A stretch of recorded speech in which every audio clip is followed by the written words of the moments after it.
السلام علیکم۔ مدار کے ساتھ میں ہوں عرفان مصطفیٰ صحرائی۔ ناظرین، ربیع الاول کا مہینہ ہے۔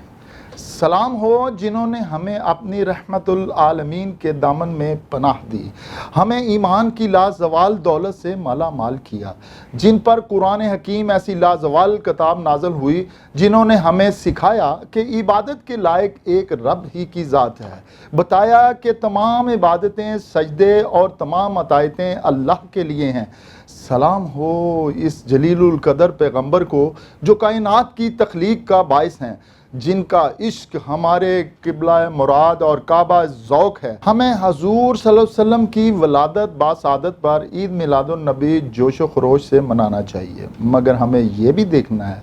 کہ اصولی حقیقتوں کے لحاظ سے نمونے کا گھر وہی ہے جن کی پیروی کر کے ہمیں اپنے درست راستوں کا تعین کرنا ہوگا۔ ناظرین، انسانیت کی شاید سب سے بڑی بد نصیبی یہ رہی ہے کہ جس کسی کو بھی برسر قوت آنے کا موقع تاریخ میں ملا ہے، طاقت کے زور سے،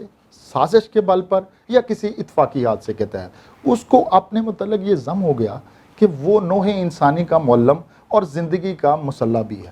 ایسے مصلحین اور معلمین کے ہاتھوں میں جب اقتدار کا لٹھ آ جاتا ہے تو وہ عقل کل بن بیٹھتے ہیں، وہ اپنے آپ کو بہترین مفکر سمجھنے لگتے ہیں، وہ ہر سرچشمہ علم سے بے نیاز ہو کر اور معاشرے کے بہترین زیرک اور حساس عناصر کو برطرف رکھ کر اندھا دھند نہایت عجیب اقدامات کرنے لگتے ہیں، جن میں سے ہر اقدام ایک خوفناک حادثہ ثابت ہوتا ہے۔ وہ تشدد کے ہتھیاروں سے انسان کو انسان بنانا چاہتے ہیں، انہیں سرے سے انسان کی فطرت کا پتہ ہی نہیں ہوتا، انہیں زندگی کے بناؤ اور بگاڑ کے موجبات کا علم ہی نہیں ہوتا، انہوں نے کبھی یہ کاوش نہیں کی ہوتی کہ انسان کو انسانیت سکھانے کے صحیح طریقے کیا ہے اور بگاڑ کا سرچشمہ کیا واقعہ ہے، اور اس کی اصلاح کا آغاز کہاں سے ہوتا ہے اور اس کی تکمیل کہاں جا کے ہوتی ہے۔ وہ سابق تجربات سے فائدہ اٹھائے بغیر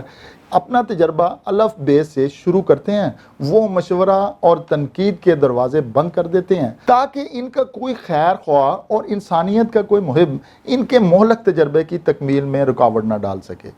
ان کے پاس ہر درد کی ایک ہی دوا ہوتی ہے: جبر، تشدد، نت نئے احکامات جاری کرنا، عوام الناس کے چاروں طرف قدغنیں کھڑی کر دینا، اور پھر ان کی توازیہ بار بار اپنے غیظ و غضب کے تازیانے سے کرتے ہیں۔ ان حکمران کہنے کو انقلاب کا نعرہ بہت لگاتے ہیں، ریاست مدینہ کہہ کر عوام کو بیوقوف بھی بناتے ہیں، لیکن انقلاب کی روح سے بالکل ناآشنا ہوتے ہیں۔ جناب محسن انسانیت نبی آخر الزمان صلی اللہ علیہ وآلہ وسلم نے جو انقلاب برپا کیا، اس کی روح تشدد کی روح نہ تھی، محبت و خیر خواہی کی روح تھی۔ حضور صلی اللہ علیہ وآلہ وسلم انسانیت کے لیے حد درجہ رحم دل تھے۔ انہوں نے اپنی دعوت کی نوعیت کو مثال دے کر اس طرح سے سمجھایا کہ تم لوگ پروانوں کی طرح آگ کے گڑھے کی طرف لپکتے ہو اور میں تم کو کمر سے پکڑ پکڑ کر بچانے کی کوشش کر رہا ہوں۔ ذرا اس حقیقت پر غور کیجئے کہ وہ بستی اتنا عظیم الشان انقلاب لاتی ہے مگر تشدد سے کام نہیں لیتی۔ کوئی ایک مثال بھی ایسی نہیں ملتی جہاں تشدد ہوا ہو۔ جس ریاست مدینہ کی طرف بات ہمارے حکمران کرتے ہیں لیکن اس کی روح کو نہیں سمجھتے۔ مدینہ حضور صلی اللہ علیہ وآلہ وسلم کی 10 سالہ زندگی میں سنگین درجے کی ایمرجنسی کے زیر سایہ رہا ہے۔ ہر آن حملے کا خطرہ رہتا۔ قریش نے 3 بار بڑے حملے کیے، چھوٹی چھوٹی جھڑپوں اور سرحدی اویزشوں کے واقعات آئے دن ہوتے رہتے تھے۔ جنگ کی سازشیں، اسلامی معاشرے کو پھاڑ دینے اور مختلف عناصر کو ٹکرا دینے کی سازشیں، حضور صلی اللہ علیہ وآلہ وسلم قیادت کو ناکام کرنے کی سازشیں، اور پھر اس زندگی بخش بستی کو قتل کر دینے کی سازشیں۔ ایمرجنسی کا اس سے بڑھ کر اور کیا عالم ہو سکتا تھا؟ مگر حضور صلی اللہ علیہ وآلہ وسلم نے نہ کبھی اپنے لیے کوئی استحقاق حاصل کیا، نہ کوئی ہنگامی آرڈیننس جاری کیا، نہ کوئی جابرانہ ایکٹ نافذ کیا، نہ کسی ایک فرد کو نظر بندگی میں ڈالا، نہ کوئی ہنگامی عدالتیں بٹھائیں، نہ تازیانے برسا کر لوگوں کی کھال ادھیڑی، نہ جرمانے اور تاوان ڈالے، نہ کسی شہری پر کوئی بوجھ خدائی قانون سے تجاوز کر کے ڈالا، نہ اختلافات اور تنقید کا حق سلب کیا، نہ کسی کی زبان بندی کی اور نہ کسی پر پابندی عائد کی۔ حتیٰ کہ عبداللہ بن ابی جیسے فتنہ برداشت تک سے کوئی شکوہ نہیں کیا۔ سارا دار و مدار اپنی دعوت کی صداقت اور اپنے کردار کی پاکیزگی پر رکھا، کبھی کسی پر دھونس نہیں جمائی، کبھی کسی کی انسانیت کی تحقیر نہیں کی، کبھی اکڑ سے کام نہیں لیا، بلکہ دوسروں کی جو در حقیقت کمزور اور بے بس تھے رعونتوں کو صبر سے برداشت کیا۔ یہی وجہ تھی کہ دشمنوں کے دل مسخر ہو جاتے تھے، مخالفت کرنے والے اپنے آپ کو پست اور ذلیل محسوس کرتے تھے، اور پھر جب حضور صلی اللہ علیہ وآلہ وسلم کی صداقت و شرافت کے آگے سر جھکاتے تھے تو ان میں ایسی تبدیلی آتی تھی کہ گویا کایا ہی پلٹ ہو گئی۔ اور پھر آپ کی محبت انسانی کا اندازہ کرنا ہو تو فتح مکہ کے موقع پر آپ کا عظیم الشان مظاہرہ دیکھنے کو ملتا ہے۔ انسانیت کا محسن حضرت محمد مصطفیٰ صلی اللہ علیہ وآلہ وسلم مکہ میں کامل فاتحانہ شان سے داخل ہوتے ہیں، اور ان کے خلاف 20 برس تک لڑنے والے دشمن ان کے سامنے بے بس ہو کر کھڑے ہوتے ہیں۔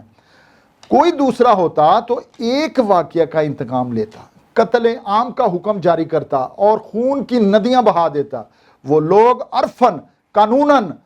اخلاقاً ہر لحاظ سے مجرم تھے اور دین و سیاست دونوں پہلوؤں سے گردن زدنی، مگر اس لمحے حضور صلی اللہ علیہ وآلہ وسلم کی محبت انسانی ابھرتی ہے، اور قریش کے مظالم کی ساری تاریخ پر بدلہ لینے کی بجائے ان کی تالیف قلب کے لیے حضور صلی اللہ علیہ وسلم ان کو مال و دولت عطا کرتے ہیں، اور ان کو ذلیل اور مسترد کرنے کی بجائے ان کو ذمہ داریاں سونپتے ہیں اور گلے لگاتے ہیں، کیونکہ حضور صلی اللہ علیہ وآلہ وسلم پر یہ حقیقت روشن تھی کہ جو انقلاب انتقام پر اتر آتا ہے وہ اپنی موت آپ مر جاتا ہے، اور جو انقلاب خطا بخشنے اور دل بری سے کام لیتا ہے وہ دشمنوں کو رام کر دیتا ہے اور مزاحمت والوں کو خادم بنا لیتا ہے۔ ناظرین، اس تناظر میں اگر ہم اپنے ملک میں تبدیلی کے نعرے دیکھیں، حکمرانوں کا طرز عمل حکمرانی دیکھیں تو شرم آتی ہے۔ یاد رہے کہ دنیا میں ہر تبدیلی حقیقی مسائل حیات کو حل کرنے کے لحاظ سے بالکل رائیگاں رہی۔ جو انسان کو اندر سے نہیں بدل سکی، انقلاب باہر کے نظام کے ساتھ ساتھ اندر سے انسانی قلب و ذہن کو بدلنے کا نام ہے۔ یہ بات جتنی جلدی ریاست مدینہ کا نعرہ لگانے والوں کو سمجھ آ جائے اچھا ہوگا، اور یہی ملک و قوم کے لیے بہترین ہوگا، ورنہ حکمران اپنے ہی عوام کی غیظ و غضب کا مقابلہ نہیں کر سکیں گے۔ ناظرین، اگلے مسئلے اور موضوع کے ساتھ حاضر ہوں گے۔ عرفان مصطفیٰ صحرائی کو تب تک کے لیے اجازت دیں۔ خدا حافظ۔